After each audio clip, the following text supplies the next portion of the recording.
The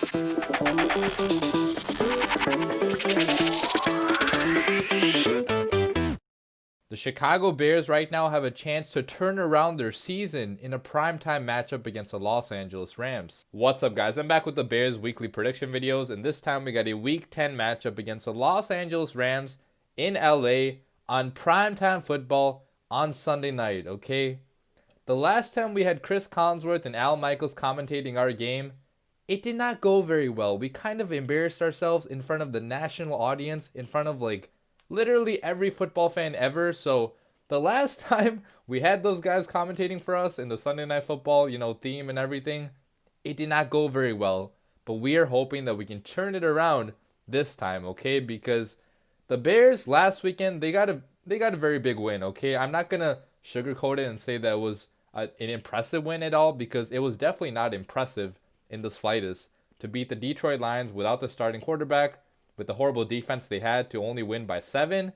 That was not impressive at all. But if the Bears go into Los Angeles and beat the Rams on Sunday Night Football, I will be very impressed. Now, I know the Rams are not the same team they were last year. They're not elite like they were last year. They're 5-4 this year. They lost to the Steelers last weekend with Mason Rudolph playing. So the Rams are not the same amazing team they were last year, okay? Because their offense has regressed severely, just like our offense. I mean, the Rams offense has taken a lot of steps back because of that really bad offensive line they have and their weapons. I mean, Brandon Cooks is out.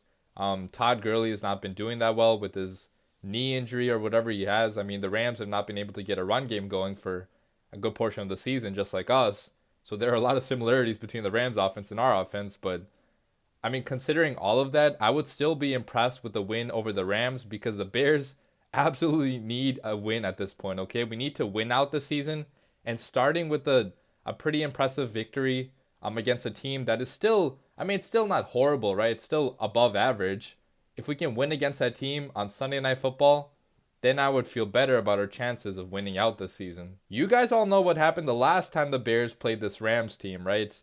Last year on Sunday Night Football, we played this team at Soldier Field, and we thoroughly dominated them. By dominate, I mean absolutely obliterated them, okay? Not in margin of victory, obviously, but the Rams going into that game, they were considered one of the best offenses in the NFL. We held them to 6 points. 6 points throughout the entire game.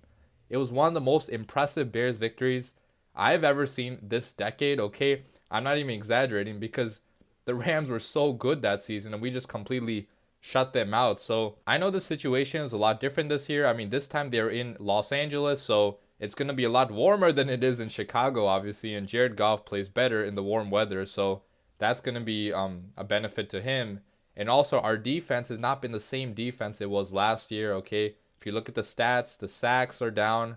I mean, the fumbles are down, turnovers are down overall, so it's not the same defense as last year, but it is still an elite defense, right? This Bears defense, it can still absolutely shut this Rams offense down, because the Rams offense has regressed severely. Now, even though this game is going to be in California, I still expect the stadium to have a lot of Bears fans in there, because there's a lot of Bears fans living in Cali. I mean, shout out to all you Cali Bears fans. I know there's a lot of you following this channel too, but I mean, I know there's going to be a lot that show up. So if you are going to this game, please be loud, please be energetic, because the Bears really need it at this point, okay? We need all the energy we can get. But let me stop wasting your time. Let's get into the 3 keys to a Bears victory. Key number 1 is to turn Mitch Trubisky into a dual threat quarterback.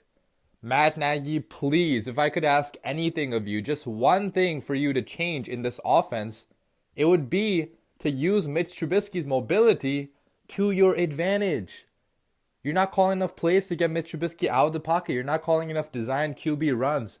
You're not calling the plays that worked for Trubisky early on last year. There was a stretch last year where Trubisky was viewed as one of the best rushing quarterbacks in the NFL.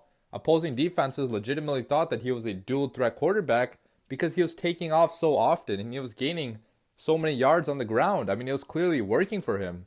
You guys remember that Patriots game where we scored a bunch of points? The reason why we scored that many points was because of Mitch Trubisky's mobility. The Patriots defense was having struggles against that. But this year so far, Matt Nagy is strayed away completely from that. He's trying to still run his Kansas City West Coast offense he ran 2 years ago, but I got news to break to you, Matt Nagy. this offensive personnel is not the same offensive personnel you had in Kansas City. Okay, that to run the offense that Matt Nagy wants to run, number one, you need an elite tight end, which we don't have. Number two, you need a better offensive line, which we clearly don't have. And number three, you need a quarterback that's accurate as a pocket passer, which Mitch Trubisky is not. So taking all these things into consideration, Matt Nagy needs to adjust his playbook so that he can play to these strengths that Mitch Trubisky has. Trubisky really has that sneaky athleticism, the type of athleticism that opposing defenses don't really expect, but when it happens, when Mitch Trubisky uses it, it catches them by surprise. Okay, because Mitch Trubisky is pretty fast, he is pretty agile, he can juke a little bit, he's got some moves, obviously not as many as like Lamar Jackson or anything, but he can be a mobile quarterback, right? And he is pretty sturdy as well. He's no Ben Roethlisberger, but he has a pretty sturdy frame and he can withstand a few hits. And at this point in the season, we have to risk it, okay? We cannot baby Trubisky anymore by telling him to not take any shots, because we're gonna need him to take some shots and take some risks if we want to win at this point. We have no option. Our season is on the line. Risk it all. Right now, this offense has no level of unpredictability in it. Opposing defenses can pretty much always predict what's happening. They can stack the box because we're not calling many plays that are getting, gains of more than 10, 15 yards consistently. If we can get Trubisky on the move and have the opposing defenses have to worry about that as well, maybe having to put a spy on Trubisky, that's going to free up so much stuff in the passing game. It's going to make it easier to run the ball with David Montgomery as well. So Matt Nagy, please call some design QB runs for Trubisky and also call these plays that get Trubisky running around, because that is when he is at his best. Key number 2 is to get Cohen involved in the vertical passing game. Another thing that Matt Nagy has really failed to do this season is to use Cohen in the vertical passing game, going down the field, right? All I've really seen Cohen get this year are screen passes, and horizontal plays, which obviously that's great for him because usually he can make a man miss, but that has not been working because our blocking is just horrendous. So I want to see Cohen get some matchups down the field, get some movement going down the field, because he can burn you. When Matt Nagy first came to Chicago, I thought he would turn Cohen into a Tyreek Hill type of player, but for the most part, that has not happened. Last year, we saw a lot more of that, Cohen going down the field, but this year, we have really seen none of it. So I want Cohen to be going down the field because he is going to burn some people. He has that type of speed that can take the top off of a defense. And if Trubisky can just get the ball to him, which obviously might be a struggle because he has struggled with accuracy going down the field in certain games. But if Trubisky can somehow do that, right, it's going to bring a whole new dimension to this offense. So hopefully Matt Nagy can get that accomplished. And finally, key number 3 is going to be to use Vic Fangio's formula to beat Jared Goff in this Rams offense. The game the Bears played last year on Sunday Night Football against the Rams, that was probably one of the most beautiful defensive performances I have ever seen in my entire life. Going into that game, the Rams had a high-powered offense. They were expected to put 20, 30 points against our defense. Even though we were the number 1 defense, there were a lot of questions on how we were going to stop this Rams offense that was firing on all cylinders.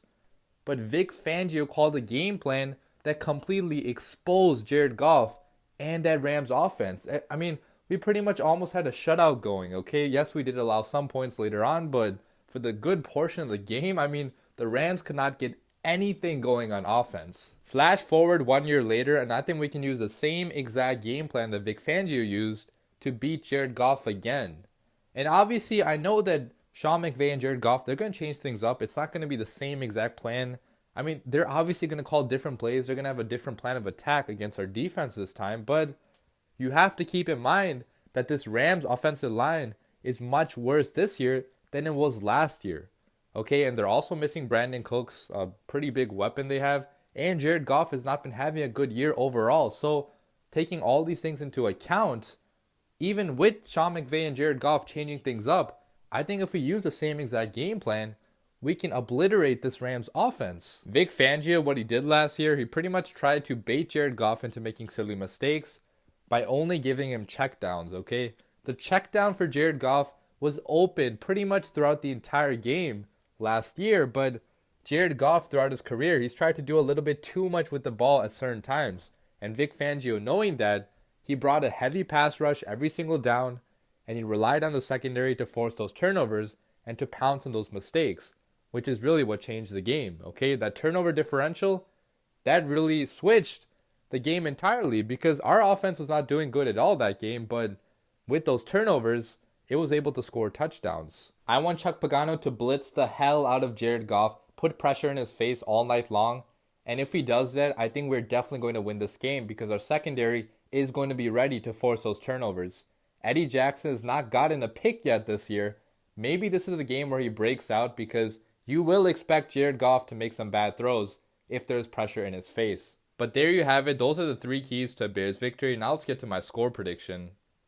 And I am picking our Chicago Bears to go into Los Angeles on Sunday night and beat the Los Angeles Rams by a score of 15-12 in LA. And yes, it's another low-scoring game, but I'm never going to pick a high-scoring game with these Bears, okay? With this Bears offense, I still do not trust it that much, okay? Even if we get the run game going, even if Matt Nagy does unleash Trubisky's, abilities as a scrambler, as a dual-threat quarterback, I still don't know if we can put up that many points, but I'm picking this Bears defense to do another phenomenal job against this Rams offense. I think even if you look at our injuries, okay, Akeem Hicks, that's a big loss. Danny Trevathan, that's a big loss as well. And obviously, Chuck Pagano is not the same play caller that Vic Fangio was. Considering all of that, right, I still think this Bears defense it's going to be a matchup nightmare for this Rams offense because the Rams offensive line will not be able to handle our defensive line and our pass rushers, okay? It all starts with the interior, right? With the Rams center being out, Eddie Goldman is going to have a day against this Rams offensive line. Look for Eddie Goldman to eat up a lot of blocks, get in there, stop the run game, but also maybe even get a sack because you're going to see Eddie Goldman, win his matchups all night long. And also if you look at Roy Robertson Harris, Nick Williams, Khalil Mack and Leonard Floyd, I'm expecting them to also have above average games. Khalil Mack has been silent the past couple of weeks, but I expect him to also break out in this game as well. And I think overall, our entire defensive line, our front seven, it's going to be feasting all night long. I expect our secondary to ball out as well because they're going to pounce on the mistakes that Jared Goff makes. And I guarantee Jared Goff will be making mistakes in this game with the pass rush in his face, with that bad offensive line he has. So it's going to be up to our secondary, our cornerbacks, our safeties, to actually capitalize on these mistakes and force some turnovers. Now, obviously, our offense, I'm not picking them to score that many points, but I hope they prove me wrong, okay? But even if they don't score that many points, we should still be able to win a game like this because our defense should be able to take over, right? This is the perfect game for our defense to take over. It's a perfect game for them to reclaim their throne as the best defense in the NFL if they again go on Sunday Night Football and shut out a team like this. The MVP of this game, in my opinion, is going to be Kyle Fuller, and I say that because this is the perfect type of game for him to dominate in. The pass rush is going to be in Jared Goff's face, and Jared Goff is going to throw some pretty precarious throws, and Kyle Fuller is one of the best in the NFL at jumping routes and forcing turnovers, okay? He has very good hands. Last year you saw he did jump a lot of routes, and I predict him to get 1 or 2 picks, a lot of pass deflections, and he's going to be a monster all night long. But that's going to wrap up my video. As always, give your comments down below. Let me know what you think about this game, if you agree with me, if you disagree, what your opinions are. But guys, this could legitimately be like the turning point of our season, okay? If we lose this game, then we're probably out of it. But if we win this game, there is still a shot. And using that momentum we get from winning this game, we could maybe win out. I know there's still a very small possibility of that actually happening because to beat the Packers, to beat the Chiefs, I don't know how we would do it right now, but maybe winning this game would give us the confidence to do so. So guys, stop feeling so defeated. I'm seeing so many Bears fans acting like this season is over. It's not. We still have a chance. We are not mathematically eliminated yet. So stop crying so much. Stop whining so much. If we win this game, I expect to see a lot of positivity. I expect all of you to be cheering as loud as you were last year, and I expect Bears Nation to have this team's back. We are not going to quit until it's all over, so hopefully Mitch Trubisky and the boys, they go out there in Los Angeles and put out a show for us and for the national audience to turn our season around and hopefully be the turning point in us making the playoffs. Don't give up yet. Bear down.